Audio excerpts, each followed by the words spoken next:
आदाब दोस्तों। कल भारत की फाइनेंस मिनिस्टर निर्मला सीतारमण अचानक से ट्विटर पर प्रकट हुई।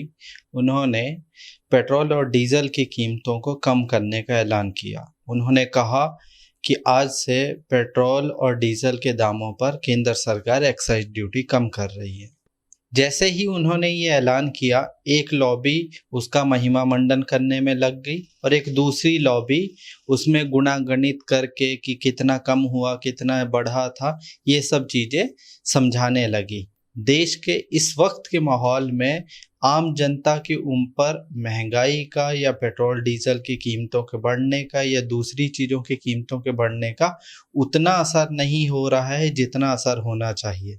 अगर आप पुराना इतिहास उठाकर देखेंगे तो आपको पता चलेगा कि पहले के ज़माने में तो सरकारें गिर जाया करती थी महंगाई के मुद्दे पर, मगर इस वक्त हालात ये हैं कि इतनी महंगाई और इतनी कीमतों में उछाल के बावजूद भी सरकार पर जरा सा भी असर नहीं हो रहा है। जनता जनार्दन भी उसके लिए कुछ बोलने को भी तैयार नहीं है उस तरीके से जिस तरीके से पहले बोला करते थे। अभी जो चुनाव हुए हैं, चाहे उत्तर प्रदेश, पंजाब या उत्तराखंड, तो उन चुनाव को अगर क्लोज से देखा हो तो आपको समझ में आ जाएगा इसके पीछे की वजह।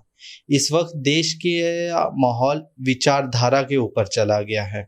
एक तरह की खास विचारधारा आम जन को अपने आईटी सेल के माध्यम से या अपना जो उनका सर्कुलेशन का पैटर्न है जिसमें वो बाकी दुनिया से या बाकी पार्टियों से हजार गुना आगे हैं, उसके थ्रू लोगों में ये भ्रम पैदा करती है कि इस वक्त आपको महंगाई पर बात करने की ज़रूरत नहीं है, रोजगार पर बात करने की ज़रूरत नहीं है, बाकी चीज़ों पर बात करने की ज़रूरत नहीं है।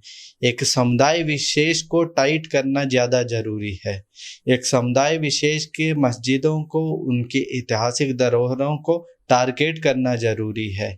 अब ध्यान से देखिएगा, अगर मुद्दों पर चुनाव होते, मुद्दों पर राजनीति होती, तो पिछले 7-8 साल में इतने मुद्दे उठे थे या इतनी महंगाई बढ़ी है जिस पर इस सरकार को एक बार नहीं दसियों बार गिर जाना चाहिए था।